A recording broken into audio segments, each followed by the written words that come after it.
안녕하세요. 책방차차 달콤 엘리입니다.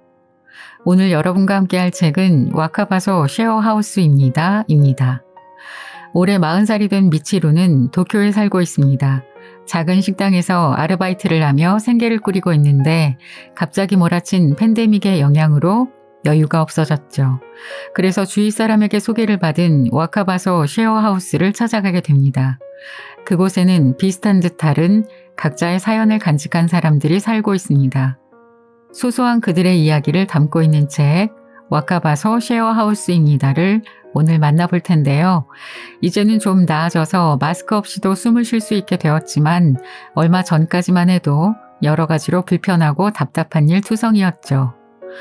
시간이 지나 우리 후세들은 지금의 우리 모습을 어떻게 돌아보게 될까 궁금하기도 합니다.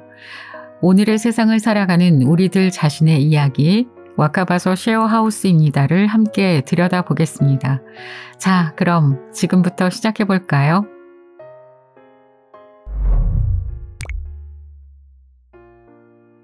이 건물 앞을 지나친 적이 있다. 환한 햇살을 가득 받아 눈부시게 빛나는 하얀 벽의 신축 아파트. 아이들 자전거와 미니밴이 현관 앞에 주차되어 있는 똑같은 모양의 분양주택들. 그네와 미끄럼틀이 있는 작은 공원. 아이들이 골목길을 뛰어다니고 저녁거리를 사오다가 만나 수다를 떨며 웃는 엄마들의 웃음소리가 들리는 주택가. 그런 전형적인 요즘 주택가 한가운데 옛날 집이 타임머신을 타고 왔나 싶을 만큼 낡아 보이는 건물이 서 있었다. 2층짜리 목조 건물인데 방범의 개념이라고는 조금도 느껴지지 않는 허술한 유리 미닫이 문에 공용 현관이 있고 그 안쪽으로 보이는 좁은 마당에는 하얀 이불보가 바람에 날려 펄럭이고 있었다. 누가 봐도 레이와나 헤이세이 시대에 세워졌으리라는 생각이 들지 않는 건물이었다. 쇼와 시대, 그것도 2차 세계대전이 끝나고 얼마 되지 않은 무렵에 이미 여기 있었을 것만 같았다. 자전거를 타고 이 건물 앞을 지나치면서 이런 데에서 누가 살지? 아니, 그보다 아직 사람이 살 수 있는 건가? 하며 궁금해하곤 했다. 그러던 내가 지금 이곳에 살겠다고 와 있다. 현관 앞에 서서 건물 전체를 올려다보았다. 현관 명패에는 와카바소라는 이름이 새겨져 있었고 그 밑으로 여기 사는 사람들의 이름이 적혀 있었다. 인터폰이나 벨 같은 것은 보이지 않았다. 빗물이 스며들었는지 외부에 그대로 노출된 나무 외벽 여기저기가 얼룩져 있었다. 지붕 기와는 얼마 전에 새로 갈았는지 거기만 이상할 정도로 선명하니 눈에 띄었다. 각 방에 베란다 같은 것은 없고 2층에 빨래거리만 나와 있었다. 가까이서 보면 볼수록 낡은 건물이었다. 몇십 년이나 잘 버티고 있는 것을 보면 보기보다 훨씬 더 튼튼한 건물일 테지만 겉모습만 봐서는 태풍이라도 오면 당장 날아가 버릴 것 같은 느낌이었다. 오늘은 그냥 보기만 하러 온 거야. 꼭 여기서 살겠다고 정한 건 아니니까. 정말로 들어와 살지 말지는 집주인이나 세입자 대표를 만나 이야기해본 다음에 정하면 된다고 했다. 안쪽이 어떤 느낌인지도 보고 싶으니까 가벼운 마음으로 한번 들어가 보자. 머리로는 그렇게 생각하면서도 그냥 이대로 돌아가 버리고 싶은 마음이 자꾸 들었다. 하지만 지금 나에게는 돌아갈 곳이 없다. 어디에서부터 어떻게 시작된 것인지 몰라도 어느새 전 세계로 퍼져버린 심각한 전염병은 걷잡을 수 없는 지경에 이르고 말았다. 긴급사태 선언과 영업시간 단축 권고가 잇따라 쏟아지면서 내가 일하는 음식점도 점점 경영이 힘들어져 궁지에 몰리게 되었다. 시급 얼마씩 받고 일하는 아르바이트생 처지라 월수입은 급격하게 줄어갔다. 언젠가는 끝나겠거니 하면서 그동안 모아두었던 저금을 야금야금 빼먹으며 간신히 버텨왔는데 그마저도 이제는 한계에 다다랐다. 지금 사는 아파트 월세도 더 이상 감당이 안 되고 일시적으로라도 부모님 집에 몸을 의지할 여건도 안 된다. 살아남으려면 이 방법밖에 없어. 마음을 굳게 먹으며 미닫이 문을 열고 현관으로 들어섰다. 문이 생각보다 매끄럽게 드르륵 열려서 닫을 때는 천천히 조심스레 닫았다. 그때까지 들려오던 바깥의 소리가 갑자기 멀어진 느낌이었다. 현관에 큼지막한 신발장이 있었다. 편하게 신을 수 있는 운동화와 샌들, 따뜻해 보이는 털부츠, 검은색과 베이지색 하이힐, 특별한 날이 아니면 신지 못할 듯한 핑크색 수정이 반짝이는 화려한 뮬까지. 다양한 신발들이 나란히 놓여 있는데 모두 여성용이었다. 가지런히 정리되어 있어서 깔끔해 보였다.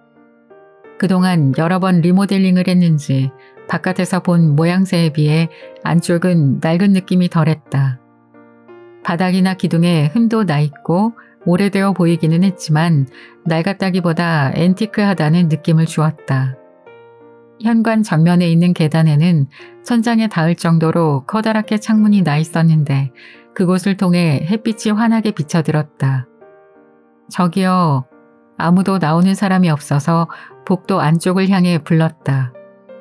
건물 가운데 현관과 계단이 있었고 양쪽으로 방이 2칸씩 나란히 있었다. 바깥에서 본 느낌으로는 2층도 같은 구조로 되어 있는 것 같았다.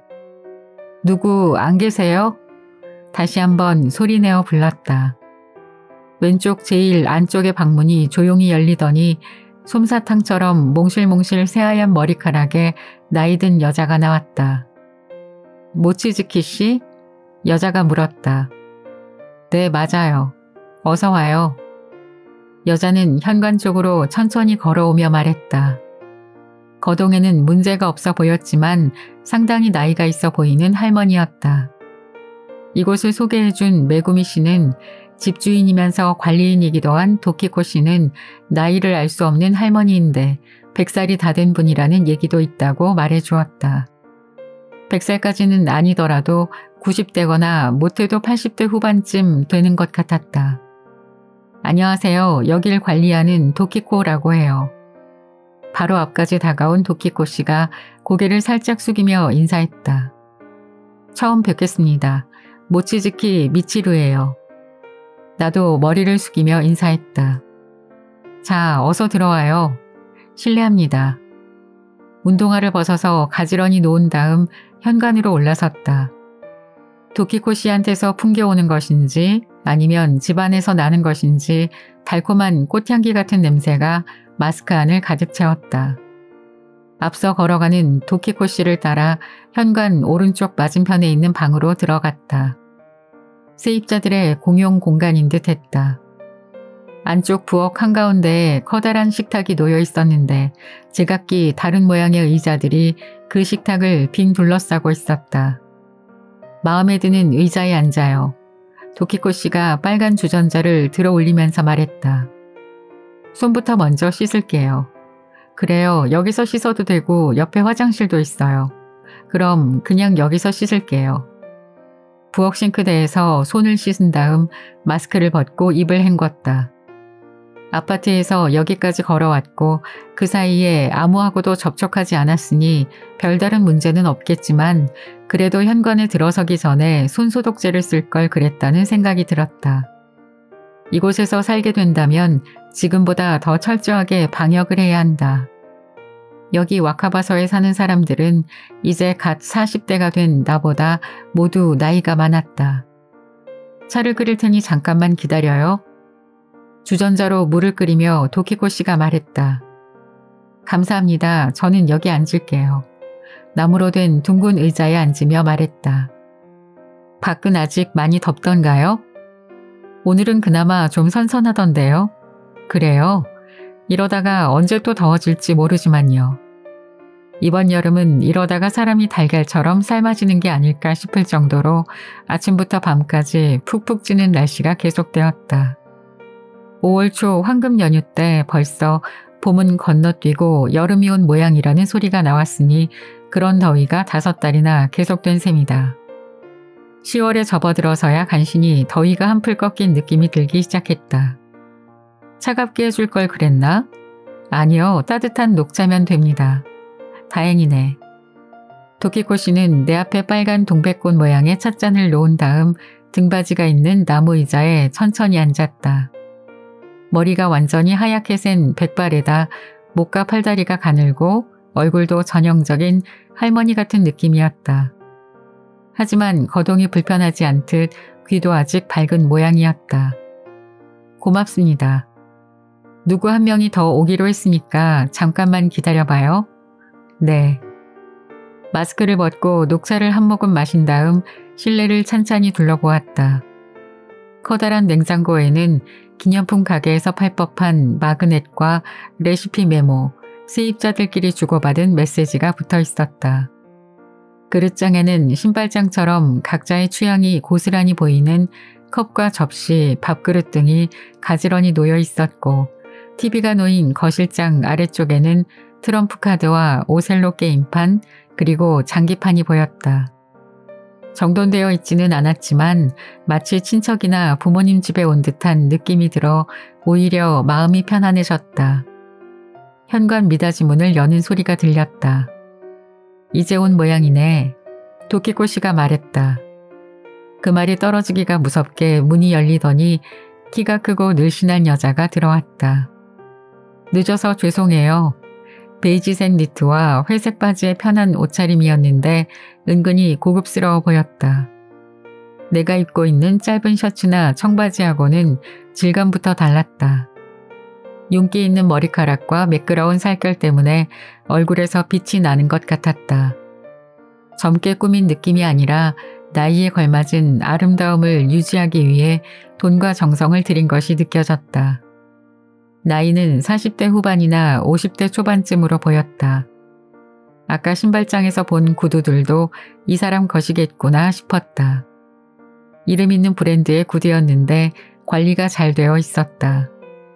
금전적으로 궁해 보이지도 않는데 왜 이런 곳에 사는지 모르겠다는 생각이 들었다.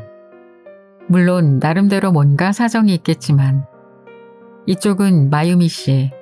도키코 씨가 여자를 손으로 가리키며 소개했다.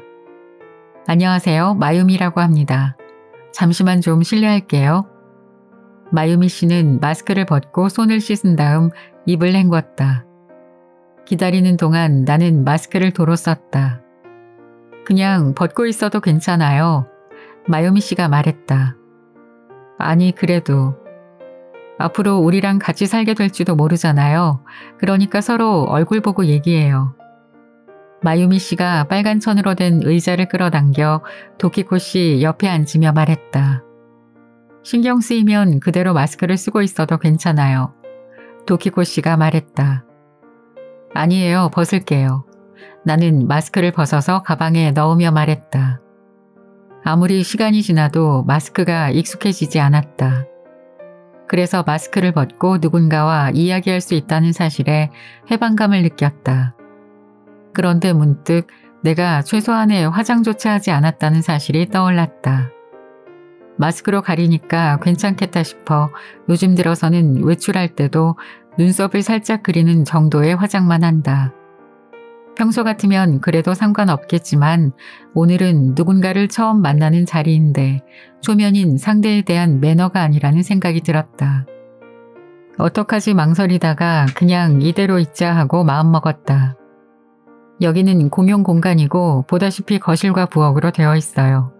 마유미 씨가 와카바소에 대해 설명해 주었다. 옆에는 세면장과 욕실이 있어요. 화장실은 1층하고 2층 복도 끝에 하나씩 있고요. 청소나 쓰레기 버리기는 그때마다 당번을 정해서 돌아가면서 하고 있어요. 각자 바쁠 때도 있으니까 서로 맞춰가는 시기죠. 1층 제일 안쪽이 도키코 씨 방이고 그 옆이 내 방이에요. 2층에 있는 방 4개 중에 2개가 비어있으니까 편한 쪽을 쓰면 돼요. 통금 시간 같은 건 없지만 다른 사람들에게 민폐가 되지 않도록 해주세요. 식사는 여기서 해도 되고 방에서 해도 돼요. 다른 사람들하고 억지로 교류하려고 무리할 필요는 없어요. 각종 공과금하고 인터넷 요금까지 해서 월세는 5만엔이에요. 마유미 그렇게 한꺼번에 다다다 말해버리면 어디 제대로 알아듣기나 하겠어요? 도키코 씨가 말렸다. 어머 그러네요. 미안해요. 쑥스러운 표정으로 마유미 씨가 나를 쳐다보았다. 그 표정이 어린아이 같아서 나도 모르게 픽 하고 웃어버렸다. 괜찮아요. 얼추 다 알아들었어요. 아, 그리고 여기 들어올 수 있는 자격 요건은 만 40세 이상의 독신 여성이에요. 자녀가 있어도 괜찮고 이혼한 사람이어도 상관없어요. 이 부분에 대해서는 문제가 없는 거죠? 네, 전혀 문제 없습니다. 이야기를 하다 보니 점점 마음이 편해졌다. 여기 살게 되겠구나 하는 생각이 들었다. 비가 왔다. 어두컴컴한 방 한가운데 쭈그리고 앉아 바깥을 멍하니 바라보았다. 바람이 점점 세지면서 창문을 덜컹덜컹 흔들어댔다. 근처에 바다가 있는 것도 아닌데 어디선가 파도가 밀려오는 듯한 소리가 들렸다. 이대로 가다가는 이 아파트도 근처에 초등학교도 역 앞에 있는 슈퍼마켓도 모두 물속으로 가라앉아 버리는 게 아닐까. 구름으로 뒤덮인 하늘은 끝도 없이 어둡기만 했다. 큰 태풍이 다가오는 모양이었다. 전철 운행도 줄었고 정전된 지역도 있다고 했다. 좀 전까지 켜져 있던 TV 뉴스에서는 예전에 어떤 태풍 이후로 몇 년 만에 대규모 태풍이고 시간당 강수량이 어떻고 풍속이 어떻고 하며 떠들어대고 있었다.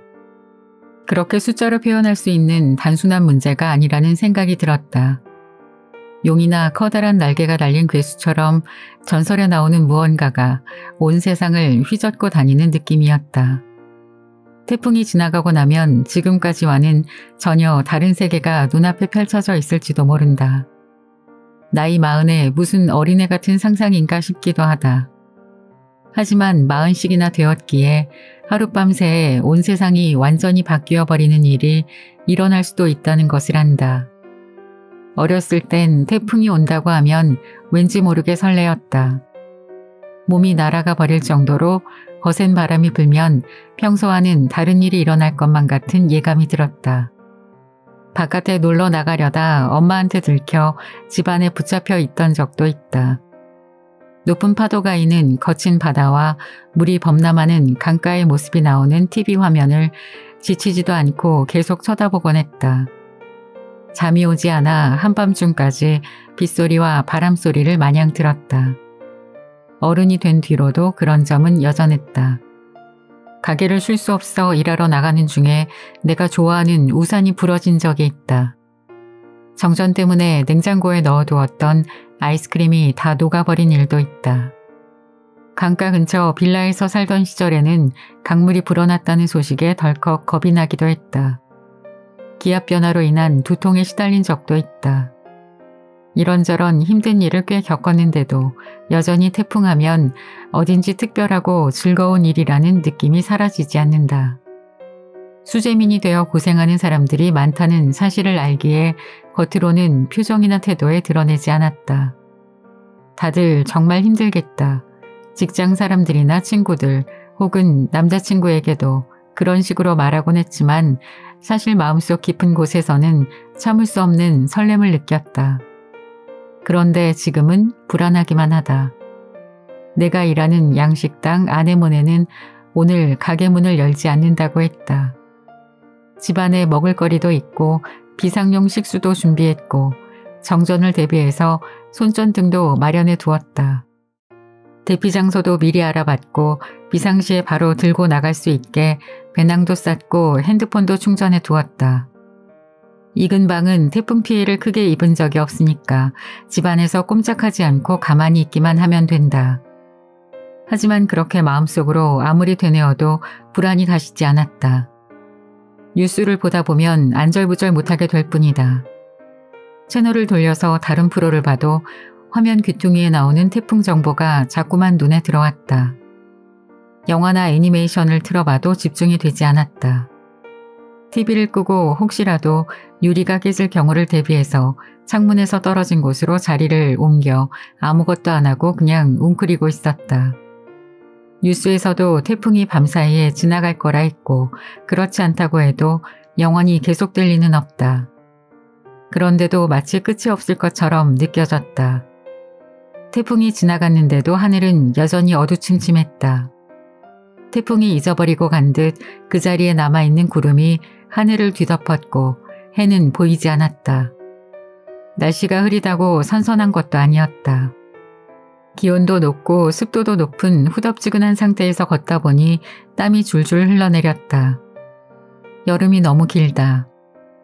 어렸을 때나 학생 시절에는 정신없이 노는 사이에 여름이 금방 지나가 버리곤 해서 여름방학이 좀 더 길었으면 싶었다. 하지만 1년 내내 일해야 하는 어른에게는 이렇게 긴 여름이 필요치 않다. 봄, 가을이 좀 더 길었으면 좋겠다. 핸드타월로 땀을 닦으면서 아내모네까지 걸어갔다. 출퇴근할 때 자전거라도 쓸 수 있으면 좋으련만 그건 불가능한 일이었다. 아내모네는 주인 부부 둘이서 꾸리는 작은 식당이라 가게 주변에 종업원이 자전거를 세워둘 만한 자리가 없다. 눈이 오나 비가 오나 걸어서 출퇴근해야 한다. 집에서 10분 거리라고 해도 요즘 같은 날씨에 걸어 다니려니 여간 힘든 일이 아니었다. 언제까지 이런 생활을 계속해야 할까? 혼자 아무 말 없이 걷다 보면 건물들 사이로 강한 돌풍이 불어닥치듯이 갑자기 불안감에 사로잡힐 때가 있다. 가슴 저 안쪽에서 순식간에 검은 안개가 피어올라 점점 온몸으로 퍼져나간다. 마스크를 코밑으로 내리고 심호흡을 했다. 잠시 발걸음을 멈추고 매미 소리에 귀를 기울였다. 매미 종류가 바뀌었는지 지난주에 울던 매미 소리와 다른 울음소리가 들려왔다. 주택가를 지나 슈퍼마켓 앞을 지나쳐 빵집과 채소 가게가 늘어선 상점가에 들어섰다. 반찬 가게에서 닭튀김과 감자 고로케를 튀기는 기름 냄새가 났고 철물점에서는 라디오 소리가 들렸다. 수의용품점 모퉁이를 돌아 아내모네 뒷문 쪽으로 갔다. 무거운 철문을 열면 바로 주방이 나온다. 주방장인 기바 씨와 주방 견습생인 구라타가 벌써 출근해서 점심 영업을 준비하고 있었다. 안녕하세요. 왔어? 기바 씨가 인사했다. 안녕하세요. 구라타도 인사했다. 주방을 지나 홀로 향했다. 평소 같으면 사장님과 사모님이 식당 문을 열 준비를 할 시간인데 오늘은 둘 다 보이지 않았다. 기바 씨, 사장님이나 사모님한테 무슨 연락받은 거 있어요? 주방으로 돌아가 물었다. 못 나오신다는데? 그래요? 어제 태풍 때문에 컨디션이 또 안 좋아진 모양이더라고. 알았어요. 전염병 사태가 심각해지면서 음식점들은 죄다 경영이 힘들어졌다. 줄어든 매출을 메워주기 위한 지원금이 나왔고 영업시간 단축 요청에 대한 반대급부로 일정 금액의 보상금이 지급되기도 했다. 사실 아내모네는 원래부터 기껏해야 손님이 20명 남짓 들어가는 작은 식당이기 때문에 돈이 많이 벌리는 영업장이 아니었다. 근처에서 일하는 사람들과 학생들에게 되도록 저렴한 가격으로 맛있는 점심을 제공하겠다는 사장님의 신념 때문에 음식값도 간신히 손해만 나지 않을 정도로 유지하고 있었다. 처음에는 사장님이나 사모님도 이러다가 말겠지 하면서 해맑게 웃곤 했다. 그런데 날이 갈수록 두 사람의 얼굴에서 웃음기가 사라져갔다. 돈 문제보다도 예전처럼 영업하지 못한다는 점이 더 힘든 모양이었다.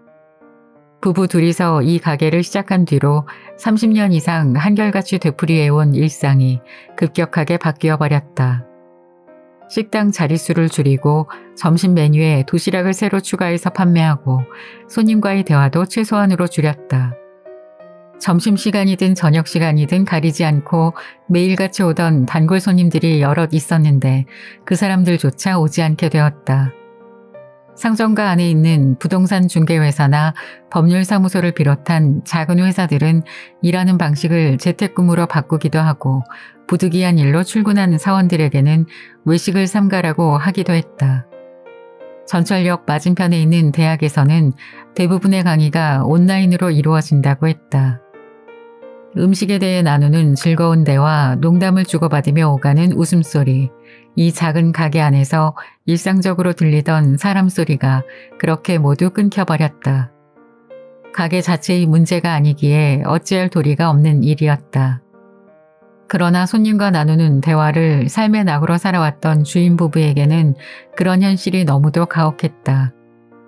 급격하게 변하는 상황에 맞춰보려고 지나치게 애쓴 바람에 점점 피폐해져가는 자신들의 마음을 자각하지도 못한 채 둘 다 어느새 완전히 지쳐버린 것이다.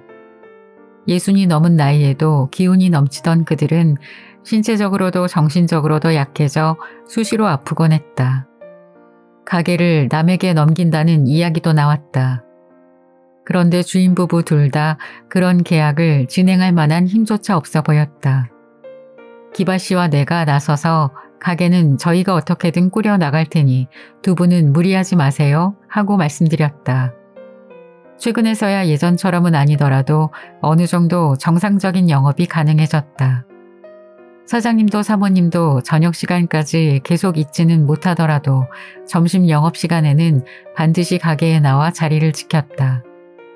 그러나 언제 또다시 긴급사태 선언이 나오거나 영업시간 단축 방침이 내려질지 모르는 상황이었다.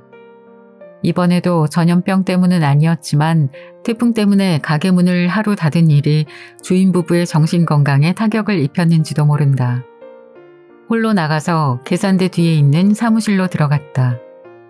코딱지만한 방에는 공간의 반 이상을 차지하는 책장이 떡하니 들어서 있었고 거기에는 사장님이 손글씨로 적어놓은 각종 레시피와 사모님이 단골 손님들에 대한 정보를 정리해둔 노트 등이 쭉 꽂혀 있었다. 옛날에 엄마 아빠 손을 잡고 같이 오던 단골 손님들의 자녀들이 어른이 되어 다시 가게를 찾아오면 부모님 칸에 메모를 덧붙이기도 했다. 그래서 단골 손님 정보 노트는 낡고 해졌어도 버리거나 처분하지 않고 고스란히 보관하고 있었다. 선반 가장자리에 가방을 올려놓고 땀에 젖은 티셔츠를 벗은 뒤 옷깃이 달린 하얀 셔츠로 갈아입은 다음 빨간 앞치마를 둘렀다. 검은 바지와 운동화는 집에서 나온 차림새 그대로였다. 걸어오는 사이에 헝클어진 머리를 다시 묶었다. 구석에 놓여있는 전신거울 앞에서 복장을 점검한 다음 홀로 나갔다. 계산대 옆에 놓인 컴퓨터에 출근 시간을 입력했다. 재밌게 들으셨나요? 쉐어하우스가 등장한 게 그렇게 오래되지는 않은 것 같아요. 실제로 본 적은 없고 드라마나 영화를 통해서 종종 접했는데 재미있을 것 같다는 생각도 했었습니다. 하숙과는 또 다른 의미잖아요. 특이하게도 오늘 이야기에 등장하는 쉐어하우스는 40대 이상의 여성만 거주하는 쉐어하우스였는데 저도 한 번은 쉐어하우스에 살아보면 어떨까 하는 생각도 하게 되었습니다.